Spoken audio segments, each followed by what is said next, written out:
Salam sejahtera Malaysia, denyut nadi suara rakyat bergema di channel ini. Jangan lupa tekan butang subscribe, like dan share. Malaysia kita punya, cintai Malaysiaku, kita jaga kita.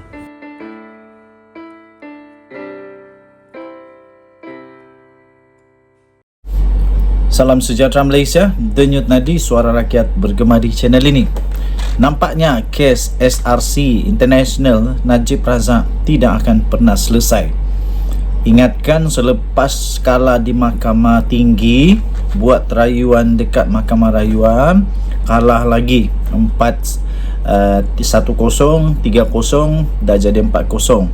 Kemudian di Mahkamah Persekutuan kalah lagi dengan 5 orang hakim. Jadi dia jadi berapa? 4 campur 5, 9-0. Kemudian tak senyap di situ, dibuat pula semakan kehakiman lagi dengan 5 orang hakim dan hakim majoriti 4-1, dah jadi 13-1. Tapi rupanya penyokong-penyokong Najib belum selesai lagi. Kali ini mereka mahu pula supaya RCI ditubuhkan untuk menyiasat Tengku Maimun dan hakim. Aduh, susah juga kes ini sekarang. Tuan-tuan dan puan, kerajaan diminta supaya menubuhkan Suruhanjaya Siasatan Diraja atau dikenali sebagai RCI bagi menyiasat hakim-hakim yang terlibat di dalam kes SRC International Sdn Bhd di Mahkamah Persekutuan yang melibatkan bekas Perdana Menteri Datuk Seri Najib Tun Razak. Jadi makna kata nak kena siasat 19 orang kah? Aduh, makin berbelit-belit. Tapi mungkin mereka adalah diorang punya sebab musabab. Tapi saya tetap di belakang kehakiman. Kalau hakim-hakim kata dia bersalah, saya tetap kata bersalah. Tetapi kalau dia tak bersalah, tak salah lah. Itu dilakukan oleh Ketua Pemuda UMNO Pekan Muhammad Fakrul Ahmad Muhammad berkata, penubuhan RCI itu penting bagi membolehkan Najib diberi keadilan yang lebih telus. Nak telus macam mana lagi? Dah 13 orang hakim kata Najib bersalah. Tak tahulah ada lagi kes begini di Malaysia. Yang sudah 13 orang hakim kata Najib salah, kata seseorang itu salah, tapi masih kata tak telus. Tak tahu nak telus macam mana lagi-lagilah. Dah 13 orang hakim. Kalau 1 okey, 4 okey, tapi ni 13. Takkan 13 orang hakim ini semuanya pun perlu disiasat. Aduh, pening. Beliau juga turut meminta agar kerajaan menilai semula perjalanan kes SRC International di Mahkamah Persekutuan. Katanya penubuhan RCI bagi menyiasat Ketua Hakim Negara Tun Tengku Maimun Tuan Mat dan hakim-hakim yang terbabit berdasarkan satu hantaran berkaitan dokumen laporan siasatan SPRM yang telah mengesyorkan tindakan diambil kepada Datuk Muhammad Nazla Muhammad Ghazali, iaitu Hakim Mahkamah Rayuan kerana melanggar Kod Etika Hakim 2009. Katanya lagi, ia juga berdasarkan kenyataan daripada pengerusi dan Hakim Kanan Mahkamah Besar Sabah dan Sarawak, Datuk Abdul Rahman Sebki, yang mengetuai panel hakim dalam semakan kehakiman kes terbabit di Mahkamah Persekutuan yang menyatakan tertuduh tidak mendapat pengadilan dan penghakiman yang telus, sekaligus kes ini sewajarnya digugurkan, katanya dalam kenyataan itu. Beliau berkata demikian dalam satu sidang akbar selepas membuat laporan polis di Ibu Pejabat Polis Daerah Pekan pada Selasa. Hadir bersama ialah 12 ahli jawatan kuasa Pergerakan Pemuda dan Puteri UMNO Pekan. Mengulas lanjut, laporan itu dibuat Muhammad Fakrul Ahmad Akmal berkata ia bagi membolehkan siasatan dilakukan mengikut peruntukan perlembagaan dan undang-undang sedia ada, sekaligus dapat melindungi integriti sistem kehakiman daripada negara daripada tercemar. Katanya secara dasarnya kita akur dengan keputusan mahkamah, tapi kita terkilan perkara-perkara sedemikian dan merasakan ia perlu dinilai semula untuk memastikan keadilan kepada Najib dapat ditegakkan, katanya. Tuan-tuan dan puan yang dihormati sekalian, untuk mendapatkan berita yang lengkap, sila layari sinarharian.com.my. Kita jumpa lagi. Bye-bye. Salam sejahtera Malaysia, denyut nadi suara rakyat bergema di channel ini. Baru-baru ini, heboh satu Malaysia berkenaan dengan penjualan Menara Kuala Lumpur. Akhirnya senyap dan sekarang muncul lagi.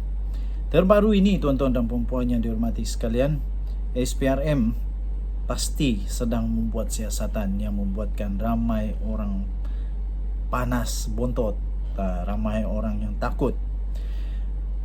Dan terbaru, satu laporan telah pun dikongsikan melalui berita harian online. Pengarah syarikat didakwa telah menawarkan rasuah agar Anwar Musa cepatkan pengambil alihan Menara Kuala Lumpur. Wah, ini betul-betul mengejutkan.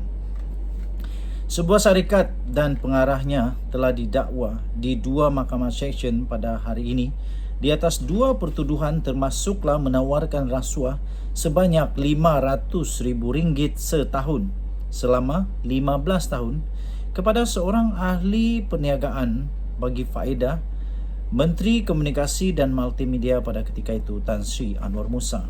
Ia bertujuan mempercepatkan proses pengambil alihan pengurusan dan pentadbiran konsesi Menara Kuala Lumpur, Menara KL. Bagaimanapun, pengarah Hydro Shopee Sdn Bhd, Datu Abdul Hamid Saik Abdul Razak Saik, 49 tahun, mengaku tidak bersalah selepas pertuduhan itu dibacakan jurubahasa di hadapan Hakim Suzana Hussein dan Rozina Ayub. Mengikut pertuduhan itu, Hydro Shopee Sdn Bhd telah melakukan kesalahan kerana seseorang yang bersekutu dengannya, iaitu Abdul Hamid Saik, secara rasuah telah menawarkan wang sebanyak RM500,000 setahun selama tempoh itu kepada Datuk Tan Selei, 60 tahun, bagi faedah Anwar dengan niat untuk memperoleh perniagaan, iaitu pengurusan dan pentadbiran konsesi Menara KL.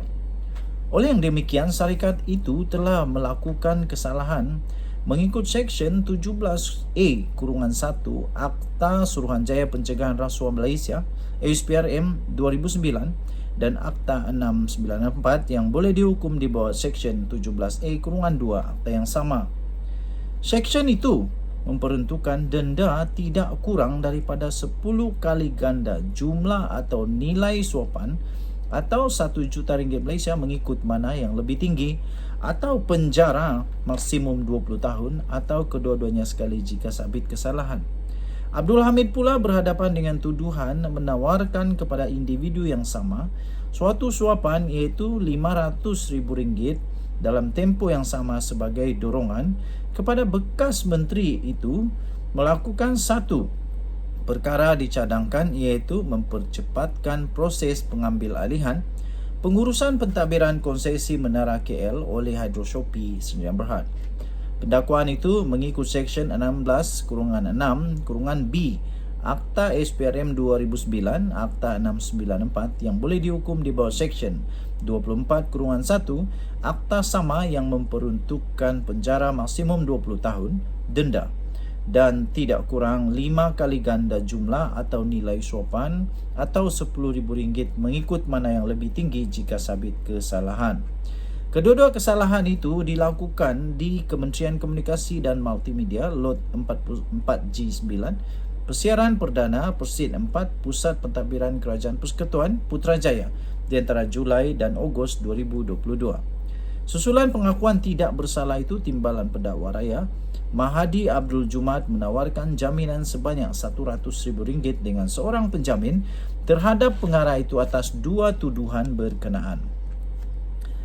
Tuan-tuan dan puan-puan yang dihormati sekalian, untuk mendapatkan berita yang lengkap, sila layari bharian.com.my, sila layari bharian.com.my untuk berita lengkap tentang laporan ini. Kita jumpa lagi. Bye-bye.